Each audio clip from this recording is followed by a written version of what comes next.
Buenos Aires, Ciudad de Buenos Aires, República Argentina. Tengo en, ¡Qué maravilla! tengo en Zaragoza, en España, al doctor Felipe Mateo Bueno. Para nosotros, buenas tardes. Para ustedes, buenas noches, doctor. Efectivamente, aquí buenas noches, son las 10:30 de la noche. Bueno, acá son las Encantado de saludarle. 5:30 de la tarde. Acá estamos en pleno otoño y ustedes empezando la primavera. Uy, aquí tenemos unas temperaturas ya más bien veraniegas. Bueno. Doctor, nosotros en Argentina tenemos un tema extremadamente complejo con las falsas denuncias de abuso sexual y tenemos la impresión, la convicción de que usted tiene mucha experiencia al respecto. Entonces, por favor, cuéntenos, ¿qué pasa en España con estos temas? ¿Cuál es su experiencia? Vamos a ver, la impresión que tengo yo, sobre todo en base a lo que me cuentan ustedes y paisanos de Latinoamérica, es que hay males que son universales. No solamente lo tenemos en España, sino que está en muchísimos países y uno de ellos, por ejemplo, pues es Argentina. ¿Qué es lo que pasa realmente? Pues que se están instrumentalizando determinados tipos de denuncias para conseguir en los procedimientos de familia cosas que en condiciones normales no se conseguirían. Por ejemplo, hoy en día, una mujer que quiera conseguir la custodia exclusiva de los hijos, la atribución del uso de la vivienda, que quiera conseguir una pensión de alimentos, incluso una pensión compensatoria, tiene dos opciones: ir a un juzgado de familia y el juez dará la razón a una parte, a otra, acordar una exclusiva, una compartida, según proceda, según lo que resulte de la prueba practicada, o tiene la vía rápida. La vía rápida es poner una denuncia por violencia de género. ¿Qué pasa? Que a veces nos encontramos con que la vía rápida tampoco les da resultado, les falla, les sale mal. Y entonces se le da una vuelta a la tuerca. Y la vuelta a la tuerca es una denuncia por abusos sexuales a los menores. Y eso es lo que lamentablemente pues tenemos aquí en España, no en todos los procedimientos, afortunadamente, pero sí con más frecuencia la que sería deseable. Muy profundo lo suyo, doctor, porque nosotros intuíamos, habíamos leído que como dice usted, era un mal universal. Pero imagínese lo importante que es para nosotros hablar con nuestra madre patria. España es nuestra madre patria. No sé si nosotros somos vuestro hijo patria, pero para nosotros España... Bueno, yo para mí los argentinos y los ciudadanos de Latinoamérica son más bien mis hermanos, ni padres ni hijos, son hermanos. Hermanos. Y además compartimos una misma lengua, lo cual nos permite pues, que, por ejemplo, hoy podamos estar aquí conversando de cómo son las cosas a uno y a otro lado del charco. Así es. Pero para mí son hermanos. Doctor, está muy claro lo que usted nos dice, porque es lo que nos pasa acá, que una señora, una mujer, para conseguir buena cifra de alimentos o la custodia de los niños, puede ir a la sede civil, que llamamos nosotros, o a la sede penal. Y en la sede penal, dice usted muy bien, porque es lo que pasa acá. Esta es la importancia para los argentinos, los latinoamericanos, que veamos que lo que pasa acá pasa en el primer mundo, en España. O sea, la vía rápida penal es o una denuncia por violencia de género contra el marido o, más grave aún, una denuncia por abuso sexual contra los niños. Ahora viene la segunda pregunta. Adelante. Sí. No, dígame. Perdón. La segunda pregunta es, nosotros acá, cuando tenemos una denuncia por abuso sexual contra un niño, tenemos una situación muy complicada, porque no sé cómo será en España, pero aquí la mayoría de nuestros juzgados penales tienen lo que llamamos peritos oficiales. Son los peritos que responden a la Fiscalía y al Poder Judicial.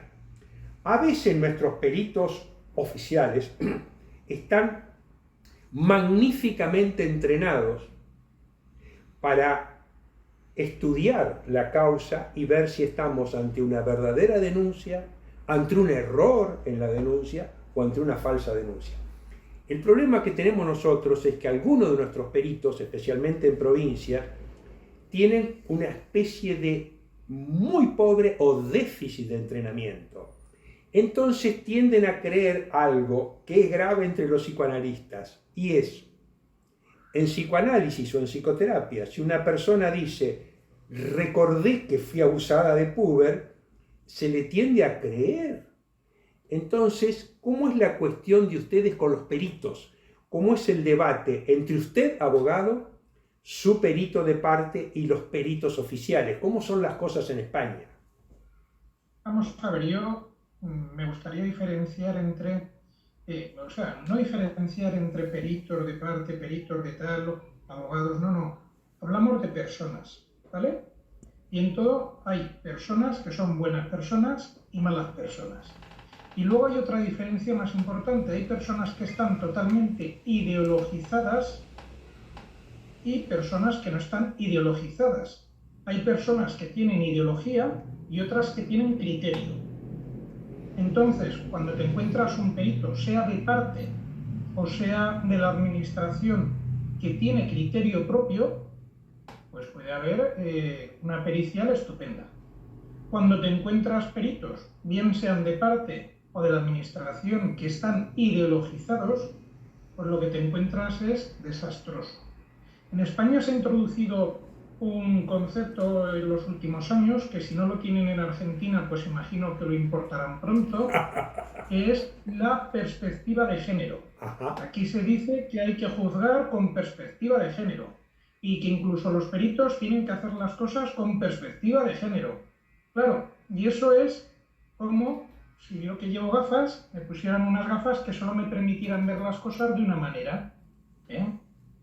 Entonces, hay sitios donde el asunto se ha pervertido ya tanto que cuando una señora pone una denuncia y prácticamente no hay ninguna prueba, lo que se hace es decir, bueno, que se emita un informe por el perito para que diga si qué estado presenta esta persona y si eso es compatible con lo que describe. Y entonces el perito te hace un informe diciendo una serie de cosas que quiere, pues que está deprimida, que tiene una baja autoestima, que tal, que cual, y concluye diciendo, y esto es compatible con la situación de maltrato que describe o denuncia, con lo cual esa es la prueba a la que luego nos tenemos que enfrentar. Pero claro, que sea compatible no quiere decir que sea consecuencia.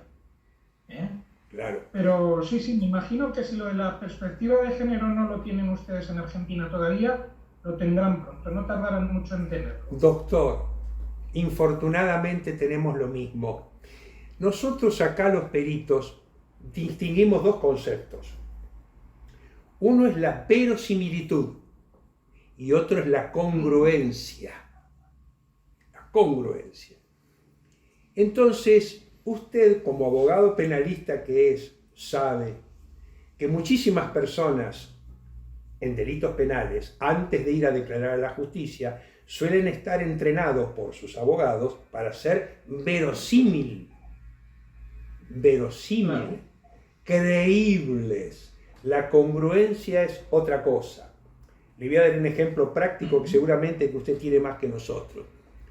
En un juicio en una localidad de la provincia de Buenos Aires, una mujer de 38 años en psicoterapia dice, hoy recordé que desde los 6 a los 12 años fui abusada por toda una familia.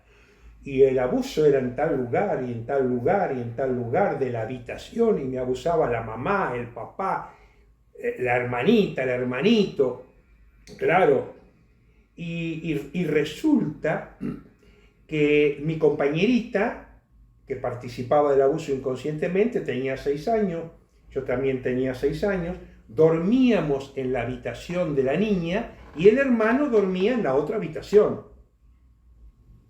Cuando iniciamos la investigación descubrimos que en esos años, dado que la niña que vivía en la casa tenía 6 y su hermanito 8, todavía vivían en la misma habitación y los papás todavía no habían hecho otra habitación. A eso le llamamos congruencia, que es la relación, porque lo que la chica describía era verosímil. Era verosímil que una familia degenerada durante 6 años, y sí, pero eso requiere del trabajo del abogado y del perito. ¿Cuál es su experiencia allá? ¿Experiencia respecto a qué? A este tipo de casos. A distinguir entre lo verosímil, aparentemente maravillosamente bien planteado, y lo congruente, o sea, la relación con los hechos. Es que aquí no se hila tan fino. Aquí, cuando una mujer pone una denuncia, digamos que se aplica, entre comillas, el hermana, yo te creo. Y hay que creerla, y no se la puede cuestionar. Entonces ya no nos hace falta que un perito diga si lo que dice es cierto o no es cierto, es congruente o no. Es que es innecesario. Prácticamente hay que creerla. Y entonces nos encontramos que el abogado de la defensa, el abogado que defiende al hombre, tiene sobre todo que desplegar una actividad probatoria enorme para demostrar que lo que dice la otra parte es mentira. Vamos a ver, un matiz importante. En España, y entiendo que en Argentina también, existe el derecho a la presunción de inocencia. Si yo digo que una persona es un ladrón, tengo que demostrar que esa persona ha robado, es un ladrón. Sin embargo, cuando una mujer dice que un hombre la ha maltratado psicológicamente, es el hombre el que tiene que demostrar que no la ha maltratado psicológicamente. Hay cosas que son fácilmente demostrables. Por ejemplo, si una mujer dice, me pegó un puñetazo y me reventó un ojo, pues bueno, ahí tendremos un parte de lesiones, tendremos unos partes médicos y tal, con lo cual se puede demostrar fácilmente si esa persona dice la verdad o no. Pero imaginemos que dice, no, es que lo que hizo este señor fue tocarme las nalgas y los pechos, manosearme. Eso no deja huellas, no deja nada. ¿Cómo demuestra una persona que no ha tocado unas nalgas o que no ha tocado unos pechos? Y luego, claro, ir a un perito y contar una historia, pues volvemos a lo de antes. Si te toca un perito profesional, no ideologizado, pues es muy probable que la desenmascare. Y hay informes en los que dicen, oiga, mire, aquí no hay los abusos que se están diciendo. Y hay muchos informes, Gracias a Dios se desenmascara mucha gente. Pero si te toca un perito totalmente ideologizado y que haga su trabajo con perspectiva de género, que se habla ahora, pues te van a crucificar en el informe. Mire, le voy a decir a qué punto hemos llegado. Hemos llegado a un punto en el que yo trabajo a nivel nacional. Yo en España trabajo en todo el país, llevo asuntos en todas las provincias. Pues bueno, yo según donde sea el asunto, yo ya sé lo que van a decir los peritos. O sea, yo ya sé en qué provincia tenemos peritos que son objetivos, imparciales, etcétera, que no están ideologizados, y en qué provincia tenemos peritos que dices, tremendo, tiembla. Entiendo, qué increíble. Mire, se ha incorporado Alejandro Litmanovich, él es un periodista de Rosario, es psicólogo, está estudiando estos temas.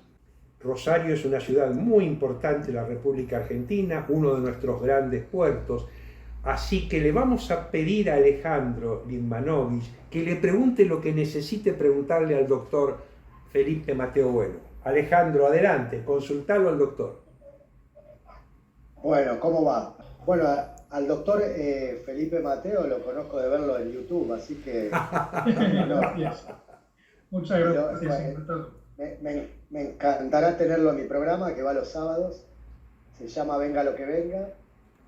Los sábados 10 a 13 es de espiritualidad, salud y actualidad.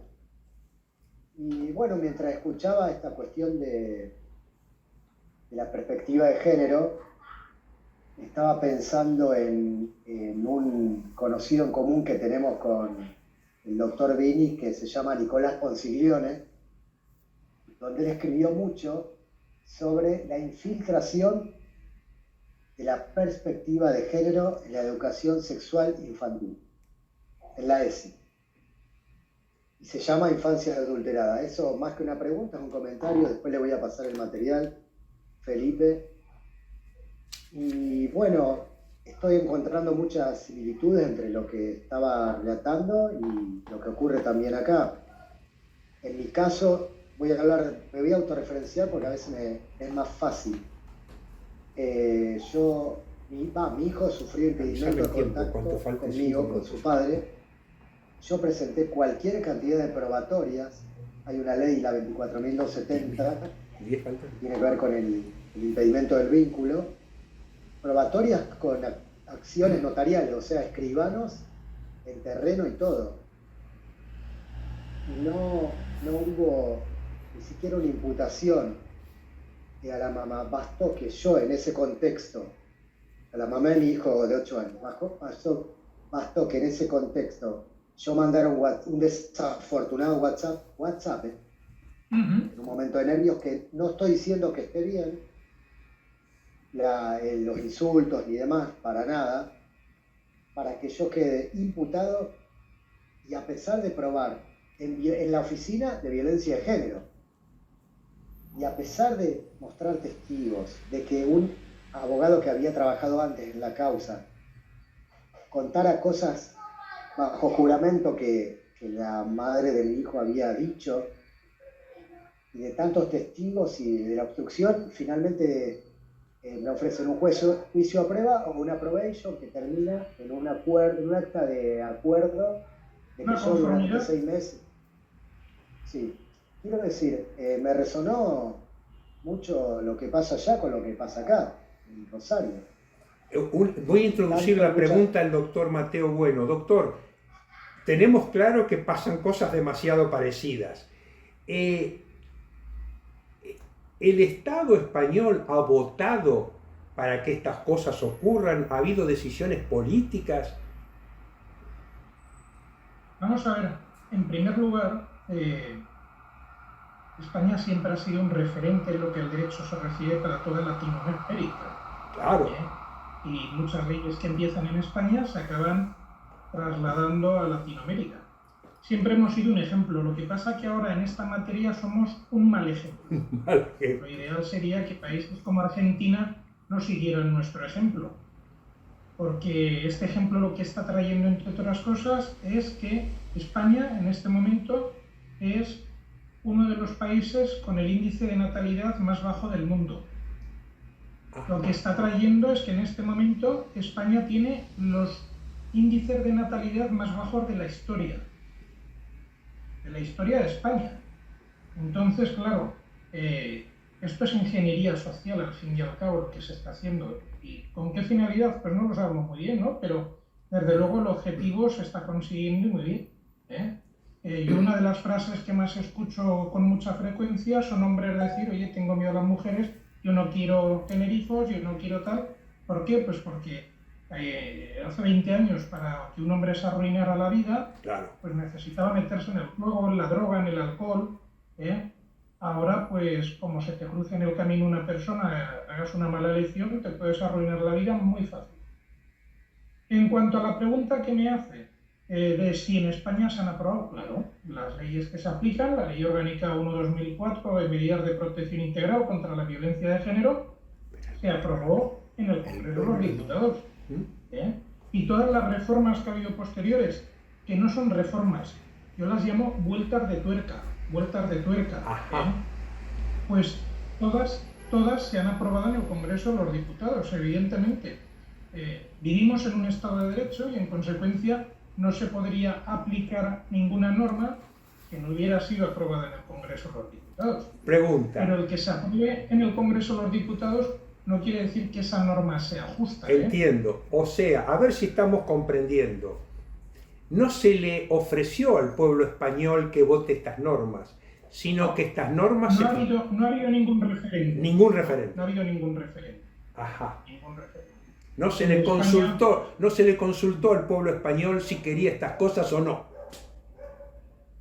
No, en absoluto, no se le ha consultado. Evidentemente, cada 4 años tenemos elecciones La gente va a las urnas, deposita su papelito y luego los políticos pues hacen lo que les da la gana. ¿Eh? Qué pena, qué pena, qué pena. Me estoy riendo, doctor, pero qué pena. Y a eso le llaman democracia. Entiendo. Y a eso le llaman democracia. La gente se piensa que vivimos en democracia porque cada 4 años va y mete un papelito en la urna. Entiendo. Bueno, si se consuelan así. Nos quedan pocos minutos para este Zoom, así que Alejandro, ya has pedido al doctor que participe en tu programa, te arreglás con él, pero por favor, pregunta, pregunta.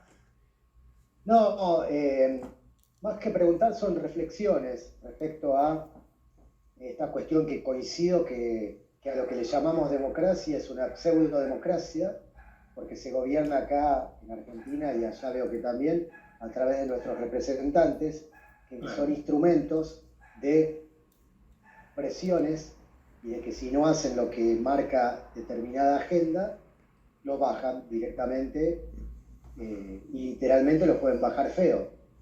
Lo podemos decir claramente, ¿no? Agenda 2030. Ustedes le llaman Agenda 2030, ¿por qué, doctor? Aquí sí.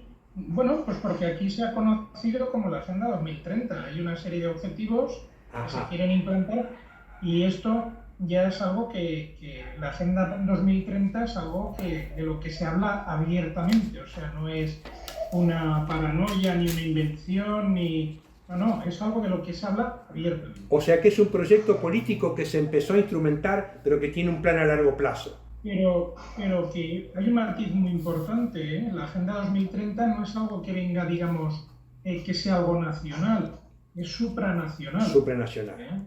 Quiero hacer una pregunta, doctor. Nos quedan pocos minutos, ¿eh? Trata de ser muy preciso. Mi pregunta es, estoy cerrando una lista política para presentarme en mi ciudad, Rosario, a concejal. ¿Usted cree que yo puedo hacer cosas para ir en contra de la agenda o es utópico? Hombre, usted solo contra la Agenda 2030 no tiene nada que hacer.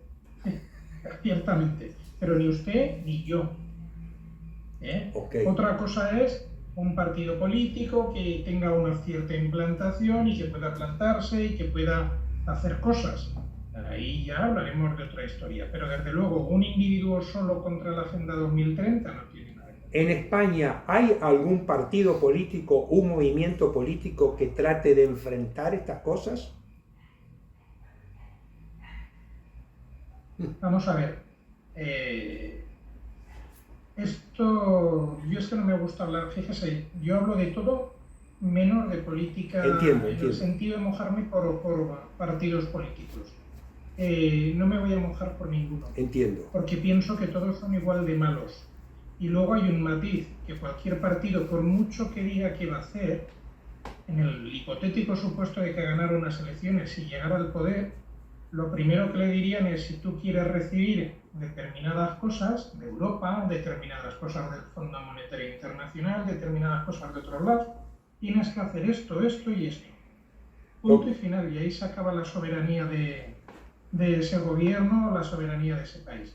Ustedes en Argentina, por ejemplo, y puedo hablar a nivel económico, saben que el ritmo, el baile, viene marcado no por el gobierno argentino, sino por el Fondo Monetario Internacional. Entiendo. Que les dicen, ustedes quieren tantas ayudas, quieren esto, quieren lo otro, tienen que hacer esto, esto y esto. Doctor, eso es, entonces, clarísimo. Yo no tengo ninguna fe. Hay un partido en este momento que hay mucha gente que tiene mucha fe y que piensa que si llega al poder va a poder hacer muchas cosas y no harán nada. Pero no harán nada, no digo porque no quieran ni porque estén engañando a la gente, sino porque no se lo van a permitir. Punto y final. Doctor. Porque, por ejemplo, no, siga con él. Grandes cantidades de la Unión Europea que ¿qué es lo que hará la Unión Europea? Pues ir a decir, oiga, si gobierna en España este partido, pues a ustedes les cerramos el grifo en esto. Y si no quieren que esto lo cerremos, pues ustedes tienen que hacer lo que digamos nosotros. Y así muchas otras cosas. No tengo fe en los políticos. En la clase política que tenemos, yo creo que no hay una gran diferencia entre la española y la argentina. Ahora cuando se va a votar, no hay que pensar en votar en el mejor partido, que no existe, sino pensar en votar en el menos malo. En el menos malo. Ahora, doctor, Alejandro es un psicólogo y periodista de Rosario. Yo estoy en Buenos Aires, usted está en España. Usted está haciendo lo suyo. Nosotros hacemos lo nuestro. Su objetivo es ganar causas. No las ganará todas, pero su objetivo es ganar causas.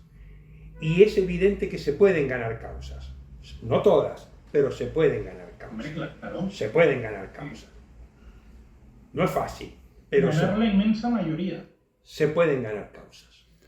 Es verdad que se pueden ganar causas. Nosotros tenemos otra cosa en Argentina que no sé cómo es en España. Nosotros tenemos, yo me animo a decirles, 2 periodistas que hablan un poco de este tema. La mayoría de nuestros periodistas no tienen lugar para este tema. ¿Cómo es en España? Claro.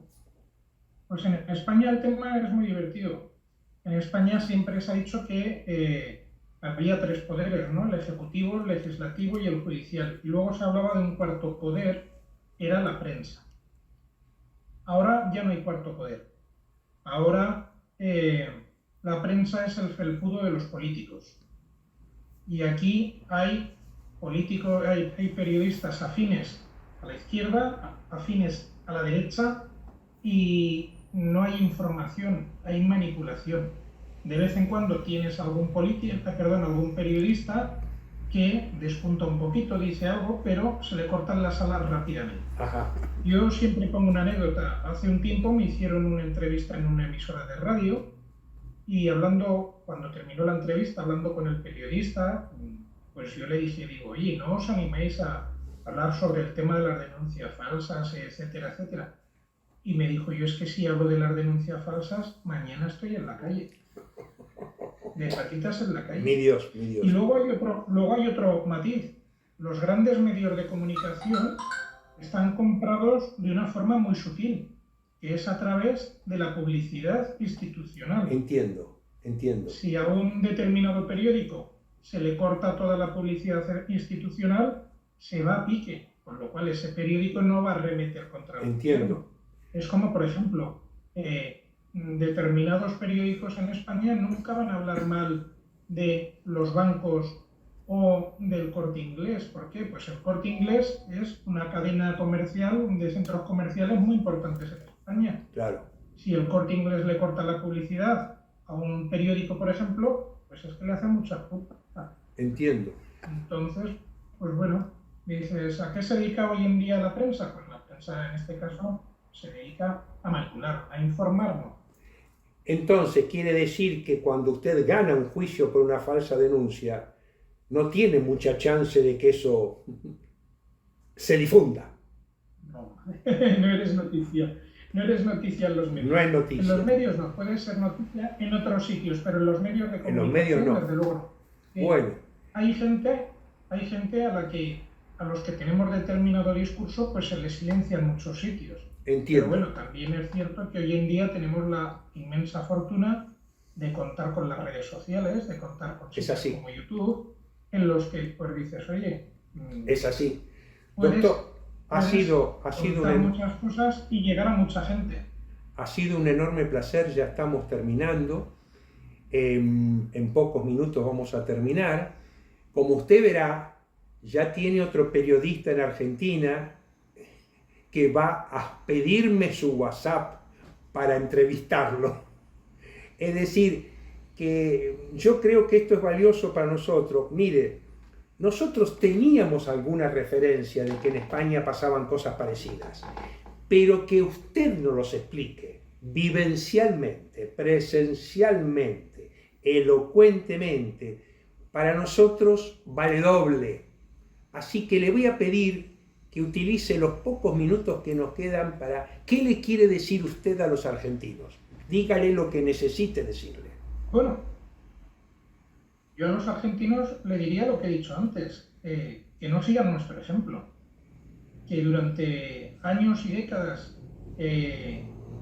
jurídicamente hablando, España ha sido un referente para muchos países de Latinoamérica y en muchas materias está muy bien que seamos un referente, pero en otras desde luego no.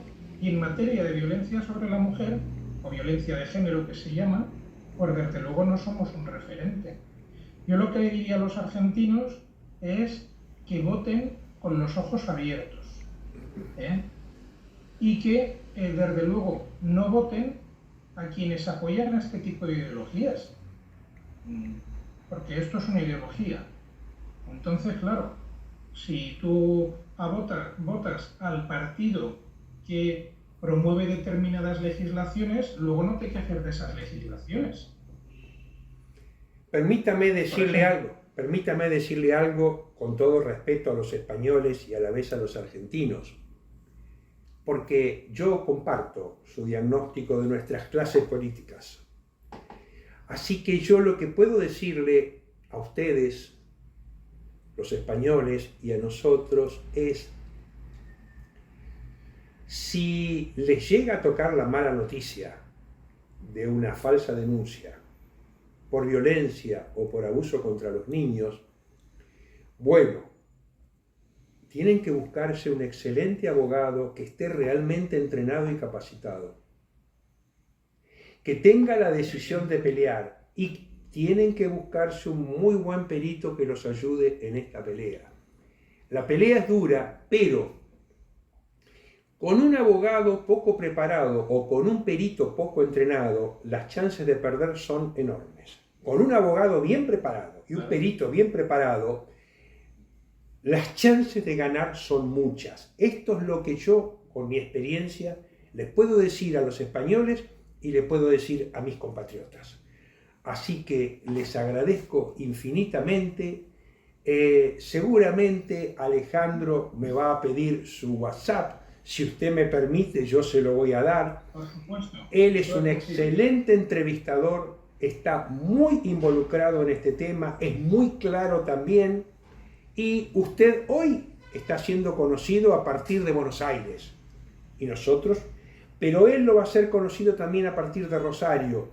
Así que, mire, tengo un solo problema con usted. Si yo viajo a Zaragoza, usted me tiene que invitar a una paella, pero si usted viene acá, nosotros lo vamos a invitar a un asado. Querido doctor, le mando un abrazo enorme, a Alejandro en Rosario, y muchísimas gracias por este excelente evento internacional. Muchas gracias. Ha sido un placer. Un abrazo virtual a todos. Hasta la próxima.